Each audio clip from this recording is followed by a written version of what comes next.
নমস্কার, ইচ্ছে পূরণ চ্যানেলে 2025-এর সকল উচ্চ মাধ্যমিক তৃতীয় সেমিস্টারের ছাত্রছাত্রীদের স্বাগত জানাই।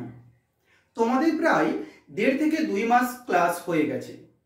এই ক্লাস হয়ে যাওয়ার পর পুনরায় উচ্চ মাধ্যমিক শিক্ষা সংসদ প্রবর্তিত নতুন সিলেবাস প্রকাশিত হয়েছে। এখনো পর্যন্ত গ্রামগঞ্জের সকল ছাত্রছাত্রীদের কাছে পাঠ্যপুস্তক এসে পৌঁছয়নি। তাই তোমাদের কথাকে মাথায় রেখে আমি এই ভিডিওটি বানালাম। যদি তোমরা এই ভিডিওটা পজ না করে তোমরা সম্পূর্ণভাবে দেখো তাহলে অবশ্যই তোমাদের উপকৃত হবে, এই আশা রাখি। আজ তোমাদের পড়াবো রাজবাহন চরিতম। তোমাদেরকে আগে জানতে হবে যে পাঠ্যাংশটি পড়াবো সেই পাঠ্যাংশটি কোথা থেকে এসেছে। মূলত মহাকবি দণ্ডী রচিত দশকুমার চরিতম পাঠ্যাংশের প্রথম উচ্ছ্বাস থেকে রাজবাহন চরিতম পাঠ্যাংশটি নেওয়া হয়েছে। কি বললাম না, দশকুমার চরিতম পাঠ্যাংশের দশকুমার চরিতমের পাঠ্যাংশ তার প্রথম উচ্ছ্বাস থেকে এই রাজবাহন চরিতম পাঠ্যাংশটি নেওয়া হয়েছে। এই রাজবাহন কে না, মগধ রাজ্যের রাজা রাজহংস। রাজহংসের পুত্রের নাম হলো রাজবাহন। এই রাজবাহনকে কেন্দ্র করে, রাজবাহন চরিত্রকে কেন্দ্র করে রাজবাহন চরিতম পাঠ্যাংশটি নেওয়া হয়েছে। এই পাঠ্যাংশের মূল বিষয়বস্তু কি, এবার সে সম্পর্কে আলোচনা করা যাক। একদিন রাজা রাজবাহনের নিকট তার স্ত্রী অবন্তী সুন্দরী চতুর্দশ ভুবন বৃত্তান্ত শুনে আনন্দে উদ্ভাসিত হয়ে গেলেন। তিনি বললেন, হে প্রিয়তম, আজ তোমার জন্যই আমার অন্তরের অন্ধকার দূরীভূত হয়ে জ্ঞানপ্রদীপ জ্বেলে উঠেছে।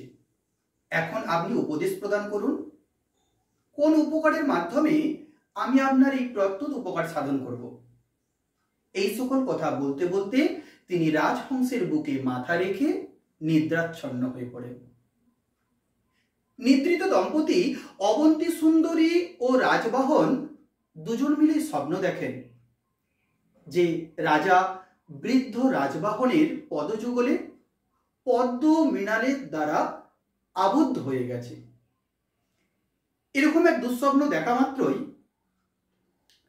অবন্তী সুন্দরী এবং রাজা রাজবাহন দুজনেই নিদ্রিত অবস্থায় আচমকা উঠে পড়েন এবং উঠে এসে দেখেন যে সত্যই রাজা রাজবাহনের পদযুগলে রৌপ শেকল দ্বারা রাজা রাজবাহনের পা আবদ্ধ হয়ে রয়েছে।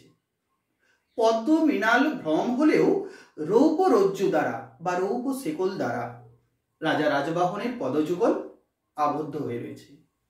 এ ঘটনা দেখা মাত্রই তার স্ত্রী অবন্তী সুন্দরী উচ্চস্বরে ক্রন্দন শুরু করলেন। তিনি ভূমিতে লুণ্ঠিত হয়ে ক্রন্দন করলেন। এর প্রভাব হেতু রক্ষীগণেরা রাজাকে উৎপীড়ন করতে সাহস পেলেন না। সেই ক্ষণে সমস্ত ঘটনা রাজবাহনের প্রতিপক্ষ চণ্ডবর্মাকে নিবেদন করা হলো। চণ্ডবর্মাও হন্তদন্ত হয়ে রাজবাহনের নিকট এসে উপস্থিত হলেন।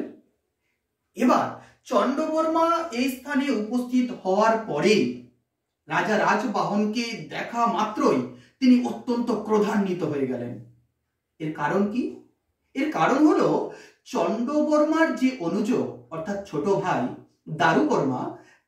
দারুবর্মার মৃত্যুর কারণ হলো রাজা রাজহংস।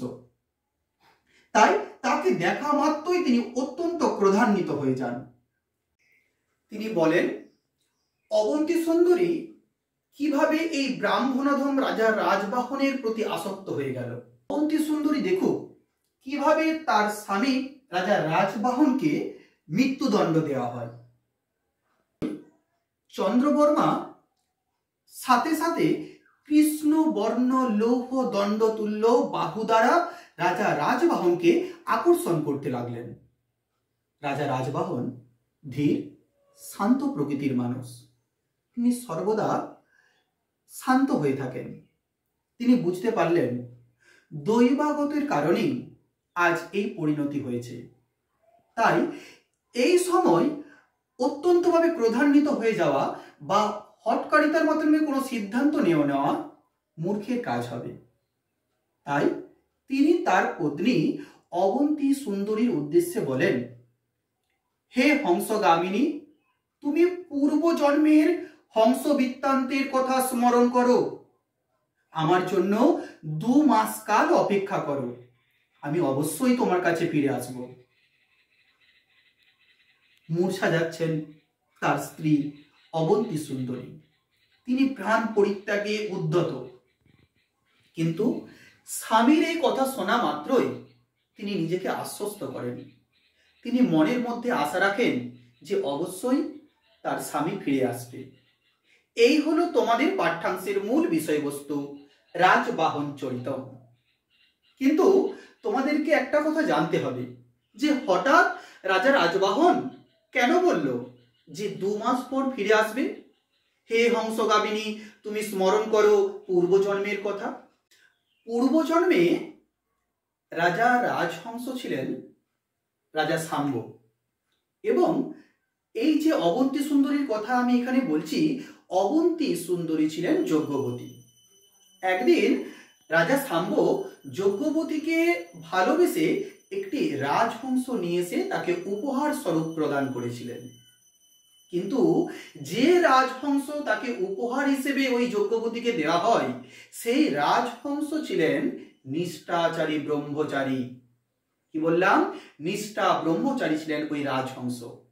তিনি তখন ধ্যানে মগ্ন ছিলেন, তিনি তখন পদ্মবনে ধ্যানমগ্ন ছিলেন এই রাজহংস। তাই তিনি রাজা শাম্বের উপর কোনো কর্ণপাত করেননি বা কোনো কিছু তাকে ব্যাঘাত ধরেননি, তাকে কিছু বলেননি মুখে।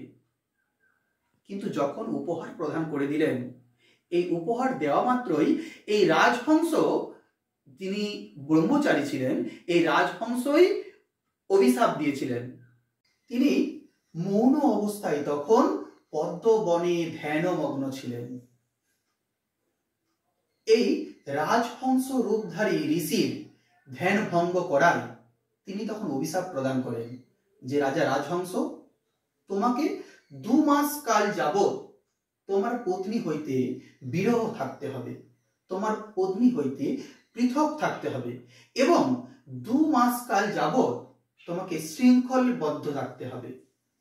তাই তাকে শেকলে, তাই এই দৈববশত কারণে রাজা রাজহংসের পায়ে রৌপ শেকল আবদ্ধ হয়ে পড়ে, এই অভিশাপ বৃত্তান্তের কারণে। এই হলো অভিশাপ বৃত্তান্ত। তাই এই অভিশাপ বৃত্তান্তের জন্যই রাজা রাজবাহন তখন শান্ত মস্তিষ্কে ছিলেন। তিনি আগে থেকেই জানতেন যে পূর্বজন্মের অভিশাপের কারণে আমাকে এই জন্মে এই শেকল অবস্থায় বদ্ধ থাকতে হচ্ছে। এই হলো রাজা রাজবাহন চরিতম পাঠ্যাংশের মূল বিষয়বস্তু। আমি আবারও মনে করে দিই, দশকুমার চরিতম পাঠ্যাংশের প্রথম উচ্ছ্বাস হইতে রাজবাহন চরিতম পাঠ্যাংশটি নেওয়া হয়েছে। এই পুরো ঘটনাটাই হলো রাজা রাজবাহন চরিতম পাঠ্যাংশের মূল বিষয়বস্তু। যদি তোমাদের এই ভিডিওটা ভালো লেগে থাকে তাহলে অবশ্যই আমার চ্যানেলের পাশে থাকবেন, কমেন্ট করবেন, শেয়ার করবেন এবং আমার চ্যানেলটিকে সাবস্ক্রাইব করে দেবেন। দেখা হবে পরবর্তী আবার কোনো পাঠ্যাংশের আলোচনা নিয়ে। নমস্কার।